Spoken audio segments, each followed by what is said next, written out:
오늘 하나님께서 우리에게 주시는 말씀은 신약 마가복음 6장 7절에서 13절 말씀입니다.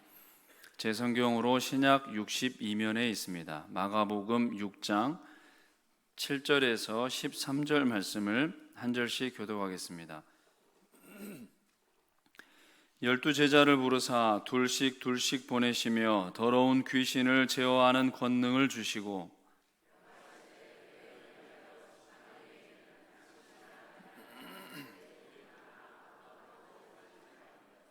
신만 신고 두 벌 옷도 입지 말라 하시고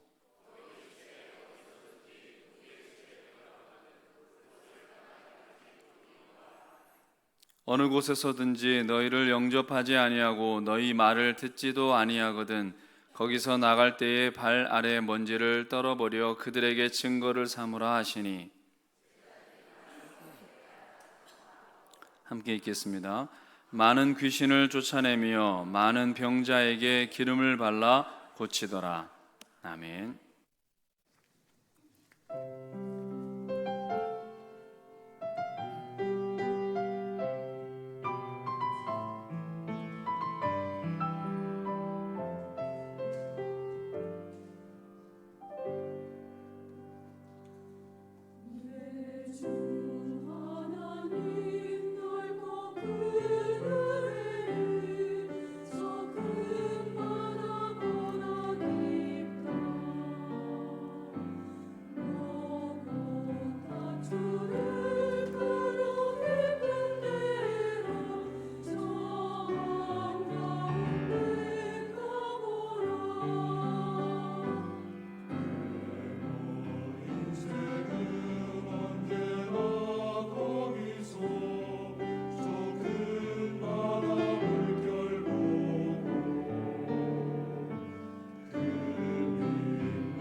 우리 옆에 계신 분에게 주님께서 하셨던 평안의 인사를 나누겠습니다. 평안하세요.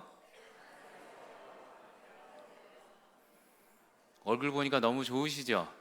네. 저희 동성교회 새가족 우리 가족 식구들이 계속해서 이렇게 방문해 주시고 등록해 주고 계십니다. 김윤진 성도님, 박상화 성도님, 전종호 성도님, 그리고 김지훈 성도님, 이지아 성도님 이렇게 방문하고 계셔요. 일부에도 오셨고 많은 분들이 이제 오고 계시는데, 사실은 우리 새가족분이 오는 것은 목회자가 뭐 설교를 잘해서 오는 것도 아닙니다. 그 정도는 압니다. 하나님께서 보내주시는 이유는 주님의 제자로 와서 주께서 할 일이 있기 때문에 보내주시는 겁니다. 그런 뜻을 알고 주님 앞에 나갔으면 좋겠습니다. 제가 설교를 아주 잘하는 대설교가 아닌 거 제가 잘 알고 있어요. 말도 좀 이렇게 좀 어수를 하고 노력은 하지만 그런 은혜 가운데 우리 새가족분들을 늘 환영하고 같이 주의 길을 갔으면 좋겠습니다. 솔직하게 얘기 드리면 오늘 말씀은요, 제가 전에 있던 교회에 전했던 말씀입니다. 그리고 이 영상은 또 우리 교회에 제출했던 영상이기도 해요. 그래서 이 영상 사실 설교는 안 할까 했었는데, 또 우리 목사님들이랑도 상의해보고 했는데 또 넘어갈까 했는데 또 그 고민도 많이 했어요. 왜냐하면 너무 중요한 구절이라, 제자의 길, 우리가 제자로 모였는데, 그래서 그래도 넘어갈까 했었는데, 또 여쭤보니까 오늘이 또 성교 헌신주일이래요. 그래서 야, 이게 하나님이 하라나 보다 해서 하게 돼요. 그래서 이 영상을 제가 직접 한 건 아니에요. 영상을 들으신 분은 다 까먹으셨죠? 근데 그런 분이 있어요. 뭐 예화도 똑같고 다 똑같고 예화가 많은 이제 본문이니까, 아이 저거 어떻게 들었는데 하면서 저한테 이렇게 표정을 싹 사인을 주면 제가 어떻게 귀가 눌릴까요, 안 눌릴까요? 모른 척 그렇게 해갔으면 좋겠습니다. 30여 분이 이 영상 보고 그렇게 그때 투표했었잖아요. 근데 제가 강해 설교 가기 때문에 보통 그게 쭉 가요. 그 절기 때 빼놓고만 이렇게 순서를 좀 바꾸지 계속 쭉 가는 거예요. 이제 오늘은 10장이죠.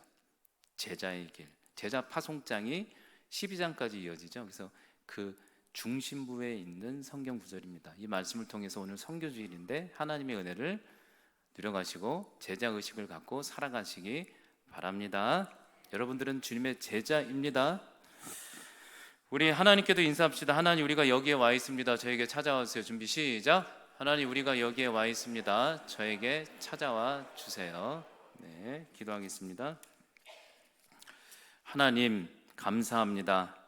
어찌 큰 은혜인지요. 이지하 성도님, 김지훈 성도님, 전정호 효 성도님, 박상화 성도님, 김윤진 성도님, 하나님, 우리 동성애 가족으로 불러주셨습니다. 주여, 하나님, 우리 가족이 늘어가는 건 분명히 우리 안에서 위로함도 있지만 사람 살리라는 사명으로 알고 있습니다. 주여, 우리가 우리의 생각이 아니라 성령님께 물어서 날마다 주의 사역을 하면서 사람을 살려내는 주님이 가장 사랑하는 교회 되게 하여 주시옵소서. 아버지 하나님, 간구하며 기도합니다. 오늘 말씀 가운데 다른 것은 있게 하여 주시고 성령 하나님, 예수님만을 기억하는 이 시간 되게 하여 주시옵소서. 예수님의 이름으로 기도합니다. 아멘. 2019년 모 방송국에서 방영된 진짜 사나이라는 TV 프로그램이 있습니다. 이 프로그램은 당시 연예인들이 군대에 재입대하여 병영 생활을 하는 장면을 실감있게 아주 재미있게 그리고 있습니다. 근데 군대 재입대하면 끔찍할 것 같아요. 저 같으면. 여성분들은 공감을 못하겠지만, 여러분, 그런데 한 번은 저희 중학교 아들과 함께 이 프로그램을 재미있게 시청하고 있었는데, 그날따라 너무 힘든 유격 장면만 계속 소개하고 있는 거예요. 허덕허덕거리면서 막 죽겠다고 막 울고, 그 방송에 나와 있는 연예인들이.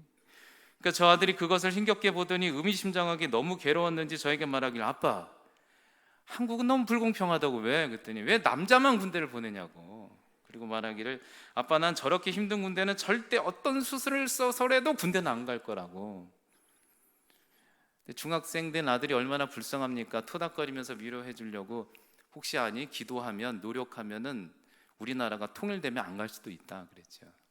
여러분, 그래서 이 시점에 통일이 됐을까요? 저희 아들은 군대를 갔을까요? 3주 전에 끌려갔습니다. 잘 된 거죠.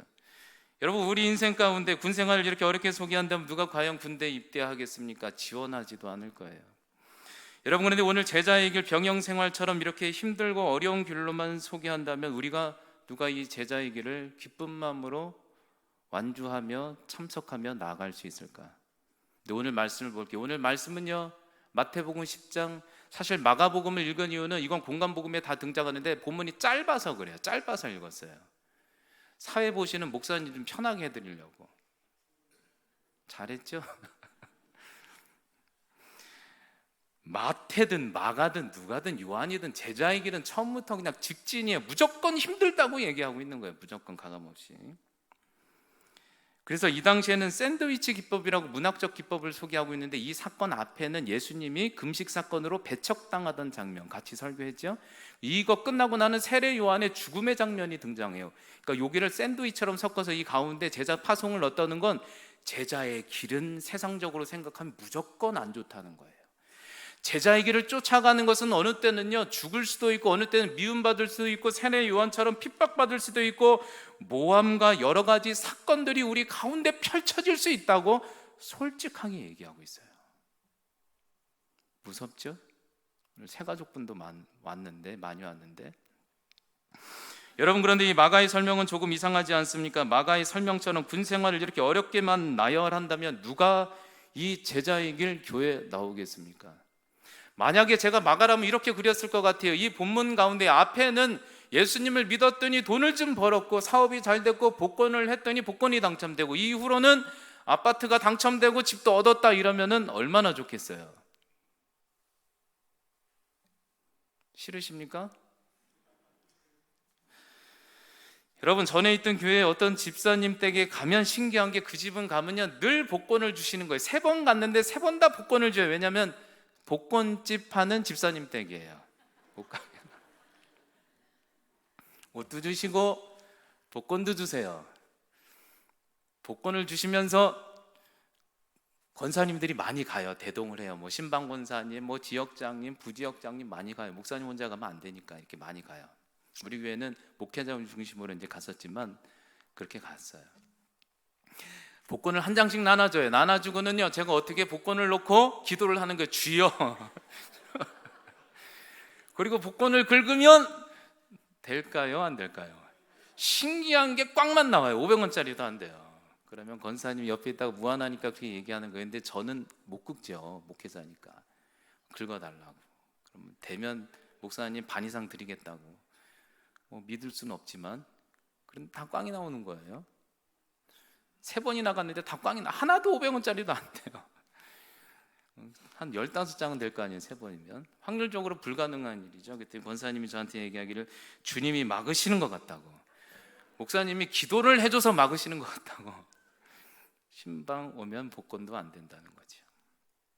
제자의 길은 세상적으로 보면 매력이 없다는 거예요. 미움도 받을 수도 있고, 고통도 당할 수도 있고, 복권도 안 되고. 여러분, 지금 여기 여러분들이 가는 그 길이 이런 길이라면 여러분들은 어떻게 생각하시겠습니까? 여러분, 그런데 다시 한번 같은 질문을 드려보죠. 왜 마가나 마태는, 누가 요한은 왜 지혜롭지 못하게 제자의 길을 처음부터 10장에 좀 나중에 얘기하면 되지 않아요? 지금 속이고 얘기하면 되죠. 처음엔 좋다고 얘기했다가 나중에 나쁘다고 얘기하면 되는데 왜 처음부터 제자의 길을 어렵게만 소개하고 있나? 그 이유는 간단하죠. 이 길은 아무나 갈 수 없는, 각오해야 되는 길임을 처음부터 알린다는 거예요. 나는 거짓말은 할 수 없어. 제자의 길은 처음부터 힘들어. 8절 이렇게 설명하고 있어요. 예수님께서 명하시되 제자의 길, 제자의 여행, 제자로 가는 인생의 여정은 지팡이 외에는 다 필요 없어. 양식, 전대, 돈 중요한 것 같지? 그런 거 다 내려놓고 가. 신발만 신고 2벌 옷도 필요 없어. 그 길은 지팡이만 들고 가야 되는 아주 역설적이지만 불편한 길이야 라고 설명하고 있어요. 여러분, 제자의 길 갈 때 예수님 뭐라고 얘기하고 있어요? 음식, 가방, 돈 다 필요 없어. 우리가 제일 좋아하는 게 뭐예요?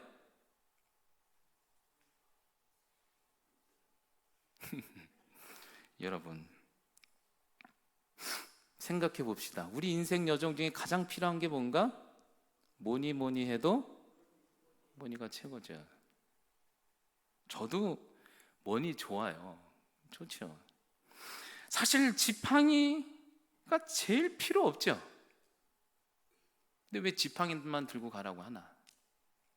제자의 여정은 세상 것은 안 된다는 거예요. 아무것도 의지할 게 없다는 거예요. 그 길은 한 번 시작하면 고통이라는 거예요. 여러분, 인생의 여정이 앞서서 7월에 우리 필리핀 단기 선교도 있고 국내 선교도 있죠. 우리가 인생의 여정에 제자 훈련을 하기 위해서 단기 선교를 간다고 합시다. 오늘 말씀대로 이렇게 얘기하는 거예요. 여러분, 지팡이만 들고 이번에는 모집합니다. 가라고. 음식도 가져가면 안 되고, 방도 예약하면 안 되고, 비행기 티켓도 예약하면 안 되고, 다 안 되고, 말씀대로만 지팡이만 들고 이번 여행 갑니다 하면 여러분들 가시겠습니까? 남현우 목사님이 믿음이 조금 약간 이상한 거 아니야? 이렇게 보지 않을까요? 불편한 길, 지팡이. 여러분, 우리 인생 중에 가장 필요한 게 뭐예요? 돈, 물질, 의식주죠. 그런데 그 모든 것들은 필요 없다는 거예요. 제자길로 들어서면 지팡이 외에는 필요 없다는 거예요. 모세의 지팡이, 마른 막대기. 아니, 주셔도 어떻게 마른 막대기 하나 주시고 가라고 합니까, 주님? 속은 것 같죠. 그러자 이 사실을, 불편한 사실을 알게 된 제자들이 어떻게 했어요? 요한복음 6장 66절에 보면 그때부터 이 사실을 알고 많은 사람이 주님 곁에 떠나고 다시는 오지 않았더라.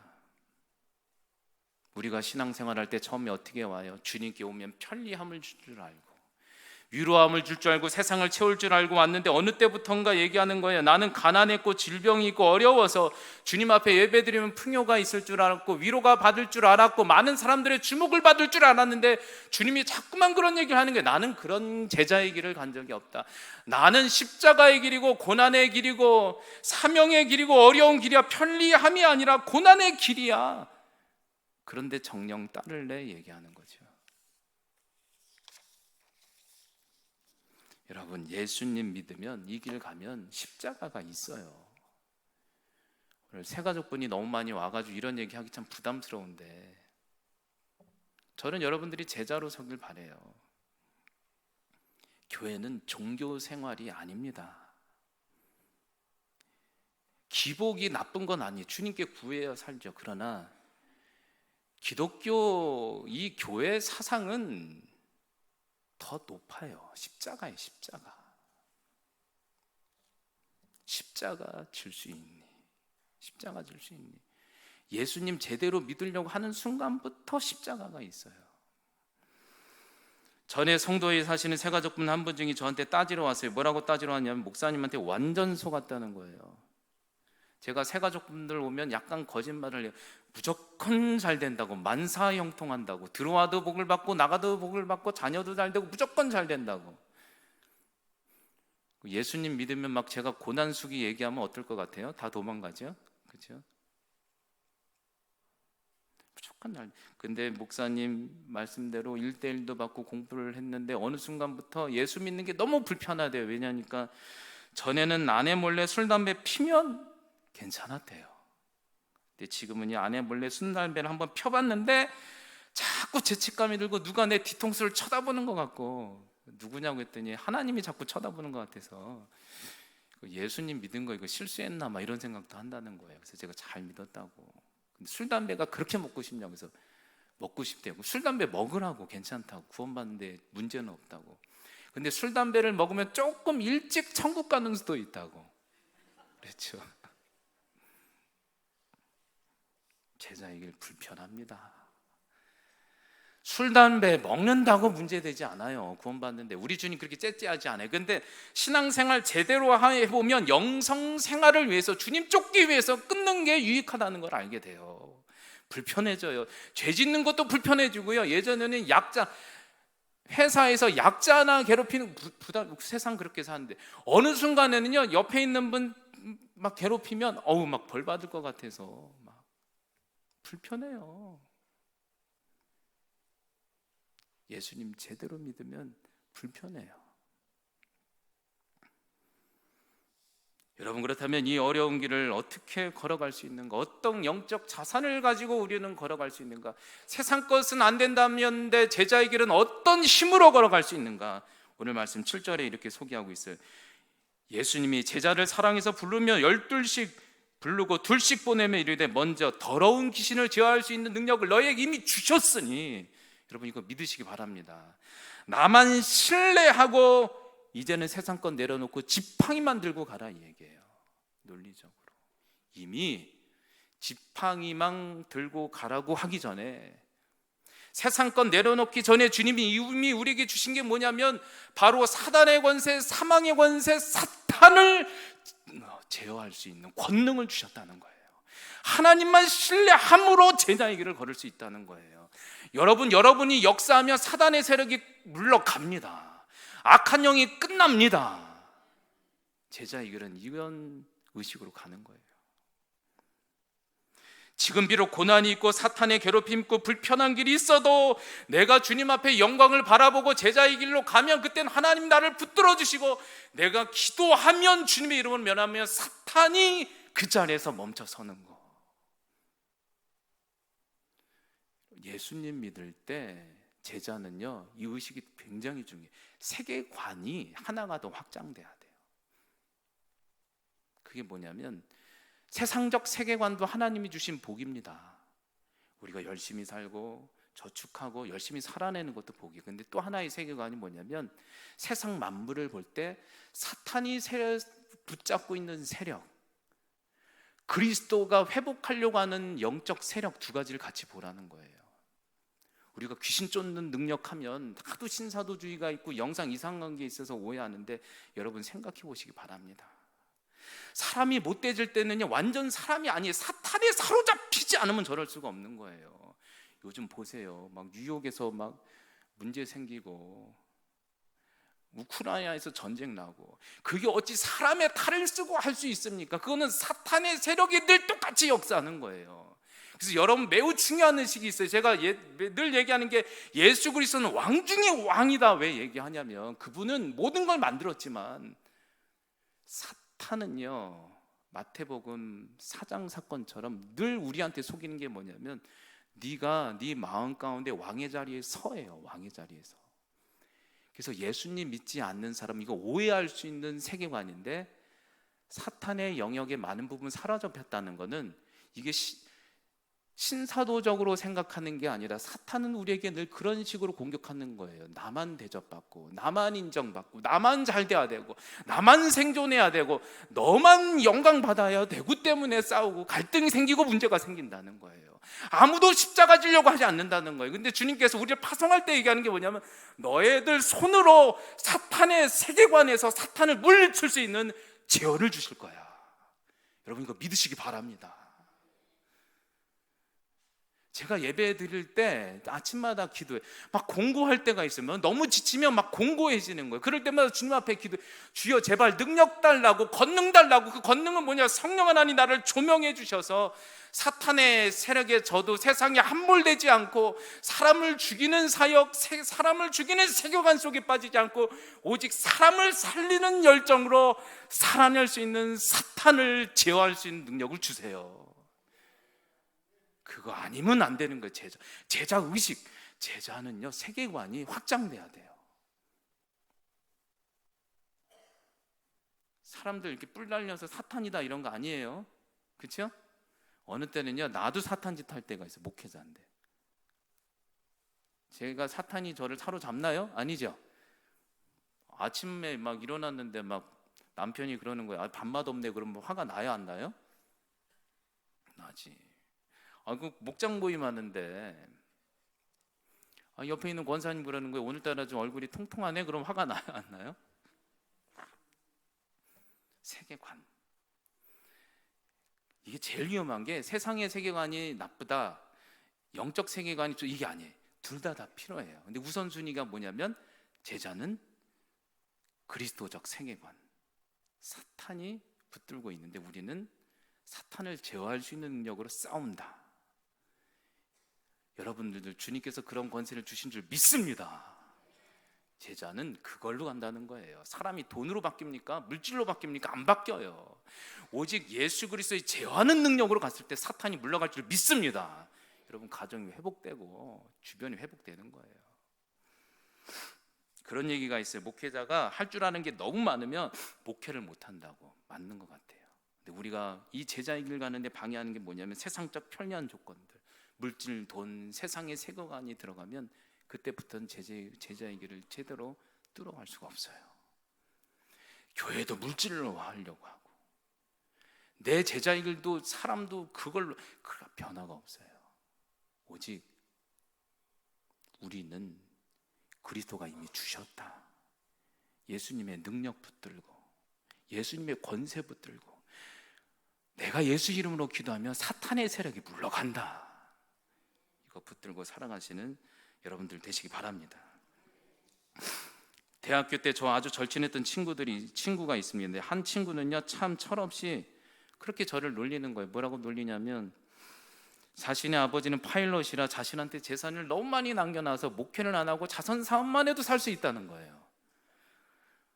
머리라도 한 방 박아주고 싶은데 우리 아버지는 개척교회인데 뭐 그땐 그렇게 원망이 된 거예요. 삶이 원망되고 원망도 하고 그랬는데 시간이 많이 지났는데 2016년 7월 달쯤에 그 친구가 다시 연락이 왔어요. 말하기를 우여곡절 끝에 뭐 재산은 많이 받았지만 이래저래 살다가 지금 전라도에 와 있대요. 그러면서 이제라도 신학교 가겠다고.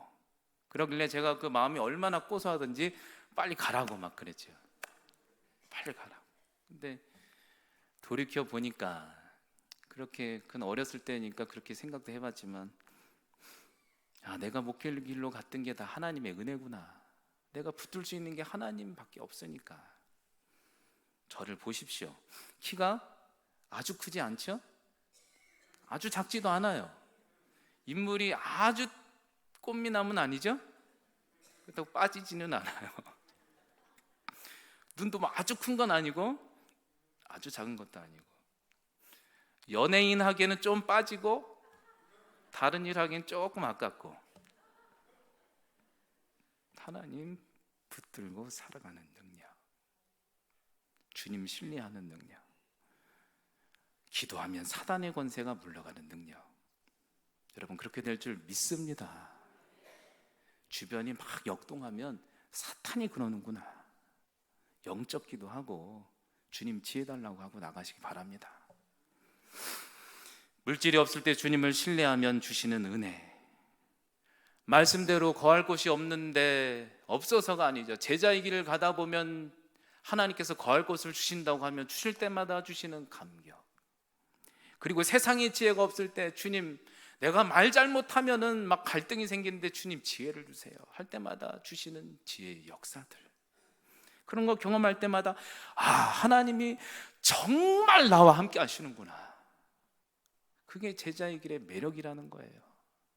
지팡이 만들고 가는 길. 여러분 그 길을 같이 걸어가시기 바랍니다. 그렇게 간 제자들에게 주시는 선포의 메시지 결과가 12절 13절이에요. 제자들이 드디어 지팡이를 들고 나아가 회개를 선포하고 예수님을 선포했더니 가정과 사회와 모든 곳 가운데 귀신이 쫓겨 나가고 병자도 다 회복됐다. 이게 하나님의 나라, 하나님의 나라. 제가 늘 기도하는 게 있어요. 우리 교회는 살아계신 하나님을 경험하게 해달라고. 죽은 하나님이야. 이론적인 하나님이 아니라 살아계신 하나님을 경험하고 살게 해달라고. 이 아쉬운 세상에 예수님을 무시하는 세상 가운데 예수 그리스도는 왕 중에 왕이십니다. 어떤 사단도 그분 이름 앞엔 다 물러갑니다. 아버지의 나라를 그 불편한 길을 통해 여러분들 의지하면 회복시켜 주신다는 거예요. 그 길을 저벅저벅 가시는 여러분들이 다 되시기 바랍니다. 제가 끝으로 KT라는 자매를 소개하겠습니다. 엄마라고 불러요 되요라는 책자 있죠? 참 좋은 책이에요. 읽어보신 분도 있을 거예요. KT 청년 20대 미국의 부유한 중산층 이상 상류층 대표. 스포츠카를 끌었고 남자친구도 멋졌어요. 늘 1등했고 학생회장, 편리함의 끝판. 근데 이 여인이, 이 자매가 20대 불편한 길을 선택해서 우간다의 제자의 길을 가는 장면을 아주 멋지게 그리고 있는 책입니다. 제가 좋아하는 책인데 한번 읽어보시기 바랍니다. 안 읽어본 분들은 참 아름다워요, 책이. 제가 소개해드릴게요. KT 데이비스라는 자매는 고등학교 졸업 후 역시 명문대에 합격을 했대요. 그리고 예전에 우간다에 선교로 간 적이 있어서 1년만이라도 다시 우간다에 단기 선교로 가서 부모 잃은 아이를 케어해 주겠다고 부모님한테 부탁을 드리고 간다고 했다고 합니다. 근데 부모가 처음에 만류했대요. 야, 너 인생이 탄탄대로인데 왜 벌써 그러니? 20살에. 그래도 하도 간곡하게 부탁하니까 보냈대요. 그렇게 시작한 선교의 길에, 제자의 길에, 이 자매는 우간다에서 처음으로 만난 아이가 스코비아라는 5살 아이를 만나는데 그 아이가 부모 잃은 아이라고 합니다. 근데 그 아이가 이 자매를 너무 좋아하고 따랐는데 한 번 어렵사리 끝낸 얘기가 뭐니까 자꾸 놀아주니까 엄마라고 한번 불러도 돼요? 그랬다는 거예요. 근데 그게 너무 안쓰러워서 그래라 그랬다는 거예요. 근데 걔가 엄마라고 한 거예요. 근데 그게 너무 감동이 된 거죠. 그래서 그 책 제목이 엄마라고 불러도 돼요예요. 그런데 이 아이의 한마디에 이 자매의 전 삶의 통출이 완전히 바뀌게 돼요. 결혼도 안 한 처녀가 이 아이의 말 한마디에 엄마라고 부르는 정도가 아니라 그 자리에서 입양을 해버린 거예요. 너무 이 아이가 불쌍하니까. 그리고 결국 그 자매가 그 땅에서, 우간다라는 알지도 못하는 땅에서 그의 모든 청년의 삶을 포기하고 불편한 길을 선택하는데 14명의 아이를 입양하게 되는 내용이에요. 14명의 엄마가 되었어요. 그렇게 도와주던 아이가 늘면서 세상에 14명의 아이가 아니라 400명의 부모가 된 거예요. 400명의 고아 아이들의. 결혼도 안 한 20대 여인에게, 그런데 좋은 아이를 보면 너무 좋지만 결혼도 안 한 20대 여인에게 자신의 꿈을 버리려고 하니 고국이 사무치기도 하고, 남자친구가 그려서 혼자 외로워서 너무 울기도 하고, 어느 날은 생지가 막 다가오니까 너무 무서워서 침대 위에 올라가서 발발 떨기도 하고, 아이들 상처가 막 골마 터졌는데 보니까 벌레가 들어서 벌레를 핀셋으로 뽑아보기도 하고, 애가 막 배 아프다고 했는데 기저귀를 갈아주다 보니까 글쎄 지렁이 같은 기생충을 보고 놀라기도 하고, 너무나도 무섭고 괴로워서 막 울면서 이 여인이 떠나려고 해요. 그런데 막 기도를 하면 아이들 향한 예수님의 눈물이 보이니까 떠나지 못하고 내가 여기에 목숨 걸고 있어야겠다 결정하는 내용이에요. 20살밖에 안 된 아이가. 그리고 이 책 89페이지에는 이렇게 고백하고 있어요. 참 난 좋은 것 같아요. 저는 이 구절이. 나는 우리 마을의 엄마로 통한다. 우리 집의 천사들은 나를 엄마라고 부른다. 기아와 질병 등으로 엄마를 잃은 400명의 아이들도 나를 엄마라고 부른다. 하도 많은 사람이 나를 엄마라고 불러대니까 이제 집 근처에 사는 마을 어르신까지 나를 엄마라고 부른다. 많은 아이의 엄마, 그렇게 말을 한다. 나이 지긋한 어른도 가게 점원도 주차 요원도 나를 엄마라고 부른다. 선생님도 마을병 의사들조차도 나를 엄마라고 부른다. 차를 타고 지독히 울퉁불퉁한 흙길을 달릴 때도 엄마라는 외침 계속 나한테 들려온다. 우리 딸들은 학교에 갔다가 우르르 들어오면서 엄마라고 노래를 부르며 나한테 다가오고, 아침마다 내 귀에 들리고 엄마라고 속삭이는 많은 얘기를 듣는다. 좋은 일이 생겨도 엄마라고 외치고 슬픈 일이 생겨도 훌쩍거리며 엄마를 찾는다. 그런데 놀라운 것은 그 소리를 들을 때마다 내 심장이 말할 수 없는 기쁨으로 마구 뛴다. 그리고 마지막 이 여인은 이렇게 고백하고 있어요. 우리가 하나님 아버지의 이름을 부를 때도 하나님 아버지의 심정도 그러하시리라. 우리가 주님을 따르다가 너무 기뻐서 외칠 때, 혹은 고통스러워 비명을 지를 때도, 우리가 필요한 것을 아뢰을 때도, 아픈 심정을 터놓을 때도 아버지 당신을 믿습니다. 아버지 저를 지켜주세요. 하나님 저의 안식처입니다. 하나님 우리 아버지십니다. 이런 말을 할 때 우리 하늘 아버지의 가슴도 마구 뛰신다. 제자의 길, 불편할 수 있어요. 제대로 믿으면 불편한 길, 쉽게 믿으면 편한 길. 이 불편한 길, 이 길을 간 KT라는 어린 여자아이처럼, 그리고 12 제자들처럼 세상의 편리함을 쫓는 것이 아니라 조금은 다소 불편해도 그리스도의 십자가만을 붙들고, 십자가가 지팡이잖아요. 붙들고 사단의 세력과 싸우는 그런 인생을 살아보지 않으시겠습니까? 마가는 제자의 길을 얘기하는 거, 나는 속일 수 없다. 불편한 길이다. 십자가 져야 되고 희생해야 된다. 아무것도 위로해 주는 사람이 없다. 마음을. 그래도 하나님 아버지의 권능만을 신뢰하며 갈 때 제자의 길을 통해 반드시 가정과 사회와 이 나라를 아버지의 나라로 완성할 것이다. 이 확신을 붙들고 그 어려운 길이지만 같이 저벅저벅 걸어가는 여러분들이 다 되시길 바랍니다. 기도하겠습니다. 하나님, 우리 동성애 식구들이 그저 주님의 살아계심을 알고 치유하는 능력만을 아는 무리들이 아니라 주님이 가신 영혼을 살리기 위해서 십자가를 지신 그 길을 따라가는 제자들이 되게 하여 주시옵소서. 그 길은 고통이고 다소 불편할 수 있습니다. 세상의 것으로도 이겨낼 수 없는 길입니다. 주여, 우리에게 보혈의 십자가의 지팡이를 주셨으니 그 지팡이 붙들고 사단의 세력과 싸워서 하나님 가정을 회복하고 사회를 회복하고 병마를 물리치는 참된 제자의 공동체가 되게 하여 주시옵소서. 예수님의 이름으로 기도하옵나이다. 아멘.